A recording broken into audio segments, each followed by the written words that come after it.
Khitata khita didi dhei takhitata khita didi nak dhei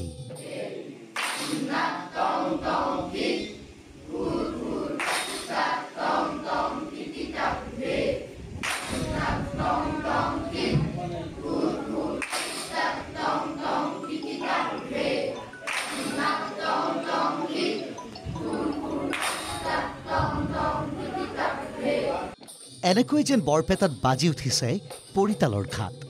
৭০ জন ছাত্ৰৰ খোলৰ চাপৰত মুখৰ হয় সত্ৰৰ প্ৰাংগণ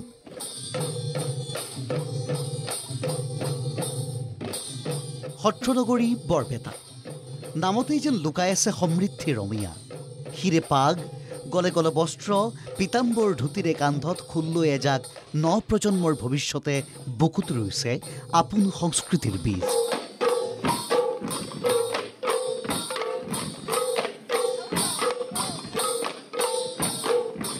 এই বৰপেটা সত্ৰৰ বাকৰিতে নতুন প্ৰজন্মৰ মাজত সত্ৰীয়া সংস্কৃতিৰ প্ৰসাৰৰ লক্ষ্যৰে আয়োজিত হৈ যায় খোল বাদ্যৰ বিশেষ প্ৰশিক্ষণ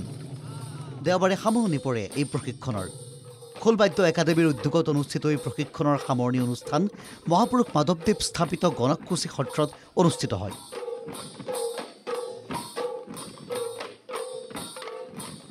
ইয়াত প্ৰশিক্ষণৰ দিশসমূহ তদাৰক কৰে সুন্দৰীদিয়া সত্ৰৰ সত্ৰাধিকাৰ নিৰ্মল অধিকাৰীয়ে ৭০ জন ছাত্ৰই অংশগ্ৰহণ কৰা এই প্ৰশিক্ষণত প্ৰধানকৈ সুন্দৰীদিয়া সত্ৰৰ ধাৰাত পৰিৱেশিত তালৰ প্ৰশিক্ষণ প্ৰদান কৰা হয় বৰপেটাৰ উপৰি বঙাইগাঁও জিলাৰ পৰা অহা ছাত্ৰয়ো এই শিবিৰত অংশগ্ৰহণ কৰে তদুপৰি বিশেষভাৱে সক্ষম কিশোৰীও এই শিবিৰত ভাগ লয় মহাপুৰুষ মাধৱ গুৰুজনাৰ এই ১৮ বছৰ ৬ মাহ নিবাসৰ স্থান এই পুণ্যভূমিত আজি খোল বাদ্য একাডেমীৰ দ্বাৰাই ইয়াত প্ৰশিক্ষণৰ সামৰণি অনুষ্ঠানখিনি ইয়াত সমাপ্ত কৰা হৈছে চন্দ্ৰজ্যোতি অধিকাৰীয়ে সুন্দৰীদিয়া সত্ৰৰ তালসমূহ প্ৰশিক্ষণ দিয়াই এক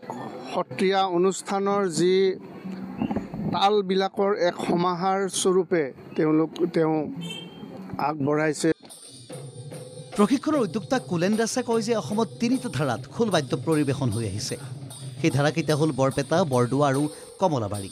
এই তিনিওটা ধাৰাৰে শিক্ষা প্ৰদান কৰি ছাত্ৰ ছাত্ৰীসকল আগুৱাই নিয়া হৈছে তেওঁলোকৰ লক্ষ্য 15 দিনীয়া প্ৰশিক্ষণ কাৰ্যসূচী খোল বাদ্যৰ ওপৰত একাডেমী খোল বাদ্য আয়োজন কৰিছে ইয়াত বিশেষকৈ সুন্দৰীদিয়া সত্ৰৰ তালবোৰ ইয়াত শিকোৱা হৈছে তেওঁলোকৰ সুন্দৰীদিয়া সত্ৰৰ সেৱায়িত কাম কৰা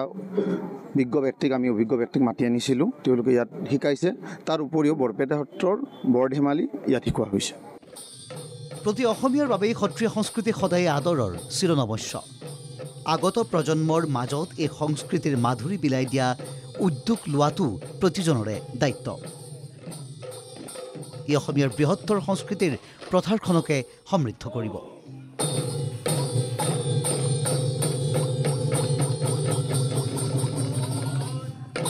বৰপেটাৰ পৰা অন্ন তালুকদাৰৰ ৰিপৰ্ট NKTV+।